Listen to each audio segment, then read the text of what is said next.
Oke, ketemu lagi kita dengan Bung Rocky dan saya membaca sebuah apa ya? Ini sebuah list gitu ya. Anda bersama dengan sejumlah macam-macam ini, ada ilmuwan, ada aktivis dan sebagainya, menjadi amicus curiae ya. Artinya sahabat Eh, dari ya, sahabat Mahkamah Konstitusi. Ini berkaitan dengan keputusan proporsional terbuka atau tertutup yang akan disidangkan tanggal 15 ya, Bung Rocky. Jadi hari ini tanggal 13, berarti 2 hari lagi ini akan disidangkan. Mengapa kemudian Anda dan teman-teman itu memutuskan untuk mengambil langkah semacam itu? oke. Ini langkah etis yang biasanya kalau fasilitas formalnya eh, ada langkah formal yaitu pengacara, sistem hukum. Tetapi ada hak masyarakat sipil atau keindahan di dalam mempertahankan keadilan itu dengan membentuk. Jadi kita sebetulnya bukan sekedar bersahabat dengan saudara Denny, tapi kita bersahabat dengan keadilan, bersahabat dengan kejujuran, bersahabat dengan apa yang disebut uh, moralitas tuh. Jadi itu dasarnya. Nah, itu yang boleh kita ajukan sebagai ya intervensi sebetulnya terhadap potensi penyalahgunaan hukum yang tidak berbasis pada etika keadilan. Ya, oke. Kenapa amicus curiae-nya ke Mahkamah Konstitusi bukan kepada Denny Indrayananya yang membongkar kasus ini? itu dalam upaya untuk memberi support moral sebetulnya Hmm, hmm. supaya jangan sampai Denny itu dinyatakan sebagai orang yang hendak merusak sistem konstitusi. Jadi Oke. kita melindungi konstitusi, karena itu kita jadi sahabat para sahabat semua orang yang percaya bahwa konstitusi itu semacam doa republik, doa demokrasi. Jadi konstitusi itu kitab suci dari politik yang bermutu. Jadi kita berdoa supaya di dalam Mahkamah Konstitusi dikembalikan fungsi nobility, fungsi kemuliaan dari konstitusi.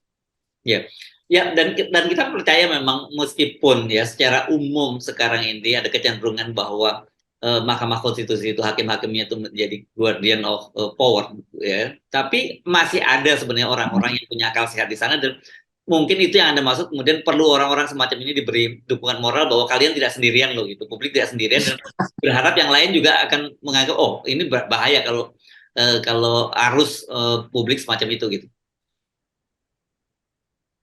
Ya, karena kita anggap bahwa Denny itu bukan menghalangi Mahkamah Konstitusi, Hmm. justru Pak Mahfud yang menganggap bahwa Denny membocorkan Hmm. apa yang mungkin dia peroleh dari bisik-bisik di Mahkamah Konstitusi.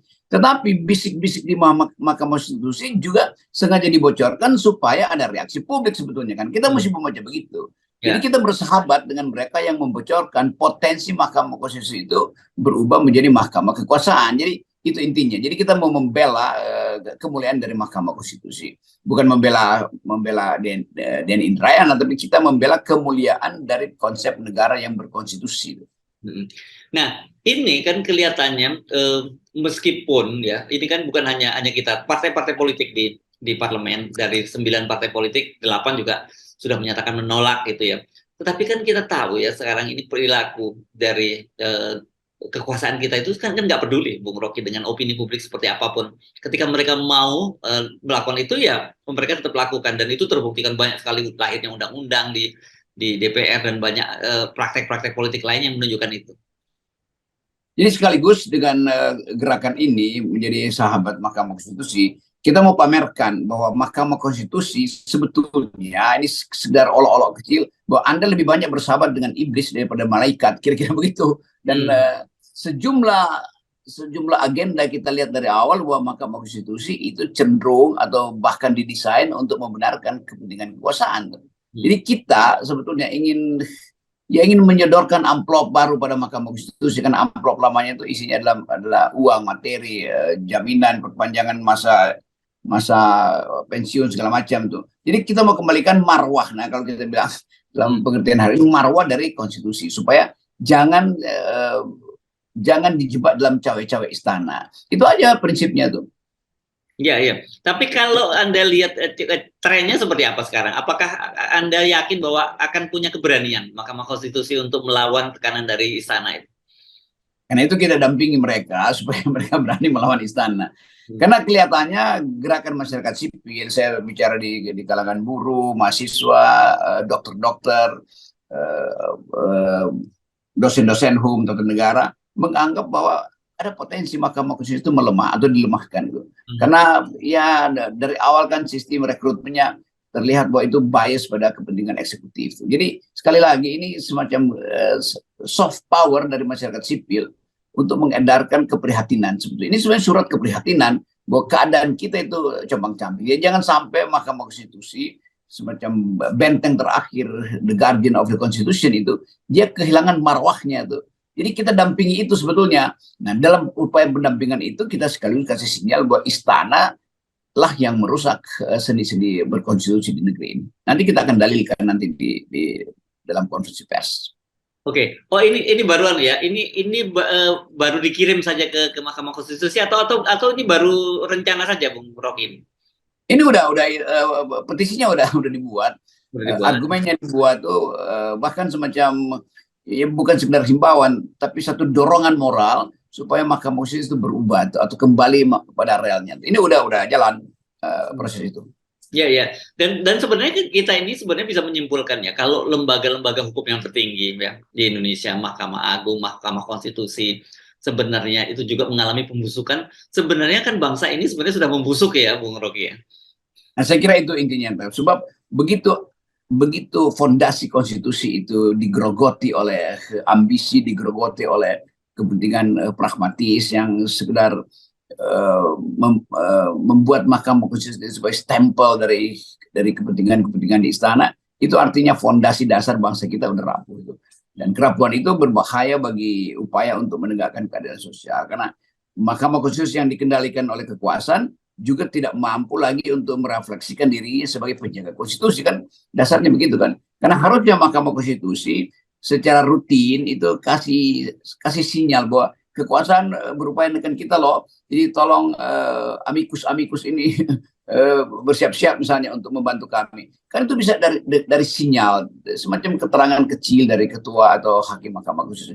Memang hakim konstitusi dilarang untuk punya opini publik yang kira-kira bisa mempengaruhi kasus-kasus yang dia sidangkan. Tetapi dia juga bisa memakai prinsip bahwa kami bukan sekedar dibekali dengan kekuatan memutuskan judicial review, tapi kami sendiri punya kekuatan judicial activism, dan itu adalah sinyal pertama bahwa mereka mengerti etik dari lembaga itu. Dan lembaga Mahkamah Konstitusi tidak boleh sekedar jadi loket untuk menunggu judicial review, dia justru mesti aktif membaca kecenderungan kekuasaan yang menyimpang dari konstitusi. Itu namanya prinsip judicial activism.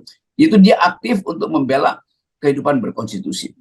Ya, mari kita bayangkan ya, Bung Rocky, kerusakan sudah terjadi hampir bahkan dia tadi kalau Mahkamah Konstitusinya, Mahkamah Agungnya sudah seperti itu, dan kelihatannya juga dengan cara begitu kekuasaan masih ingin terus memperpanjang kekuasaannya. Mari kita mencoba ngajak yang lain untuk melihat apa yang akan terjadi kalau semua hal semacam ini kita biarkan. Kita mulai mendeteksi bahwa Mahkamah Konstitusi ini lama-lama berubah jadi black hole. Dia serap semua cahaya keadilan itu, bahkan dirinya sendiri dia akan bekukan di dalam lubang hitam itu. Nah, lubang hitam ini yang berbahaya, nggak ada panduan lagi, nggak ada sinyal moral, nggak ada cahaya yang bisa kita pandang bahwa Mahkamah Konstitusi ini memberi harapan pada negara yang berkeadilan, negara hukum tidak berubah. Jadi sebetulnya matinya nilai-nilai keadilan itu dimulai dari tiadanya cahaya moral dari Mahkamah Konstitusi.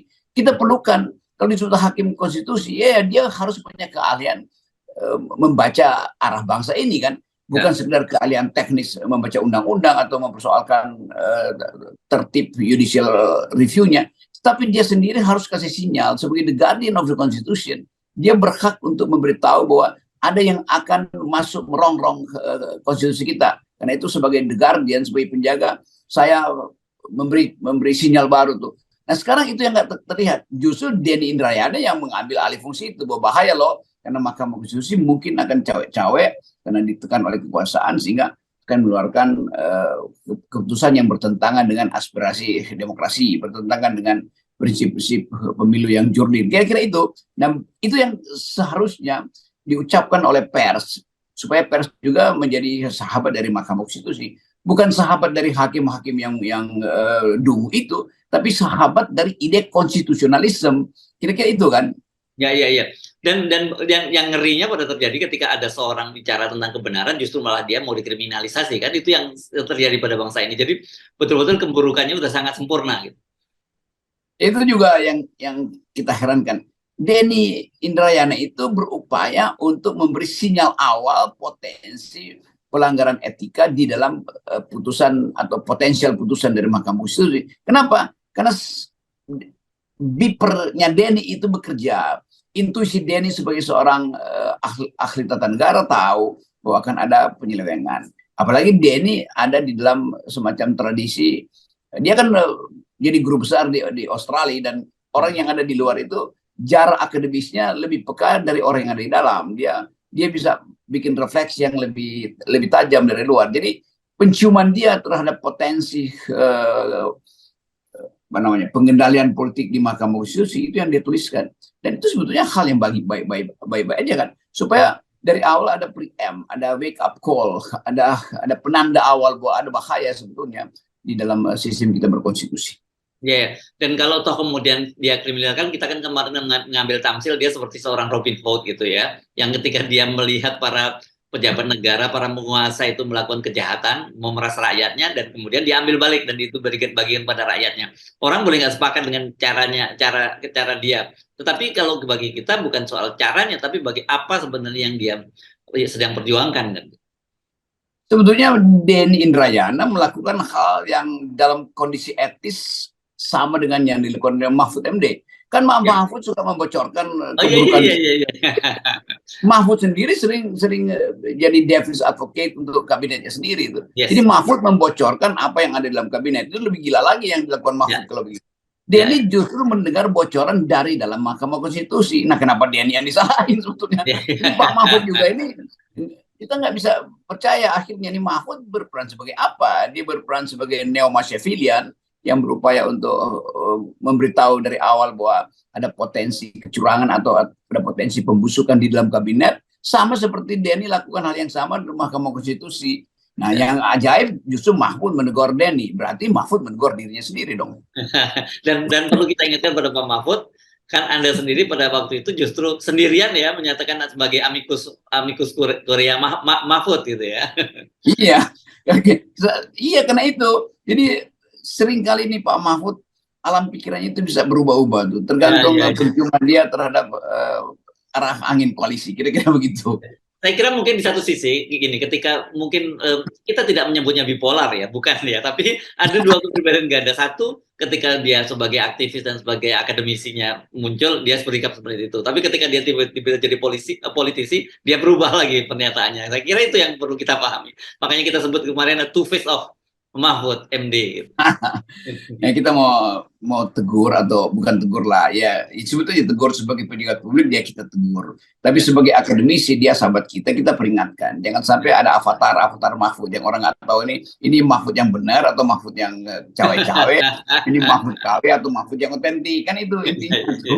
Gitu Pak Mahfud ya. Yes, oke. Dan saya kira amikus Korea di MK ini juga untuk mengingatkan para hakim-hakim di sana untuk kembali ke jalan yang benar juga gitu ya. Ya, jangan sampai kita tersesat di dalam demokrasi lalu menyalahkan lagi demokrasi. Padahal demokrasi udah bagus, yang salah adalah mereka yang hendak memanipulasi prinsip-prinsip demokrasi. Itu intinya.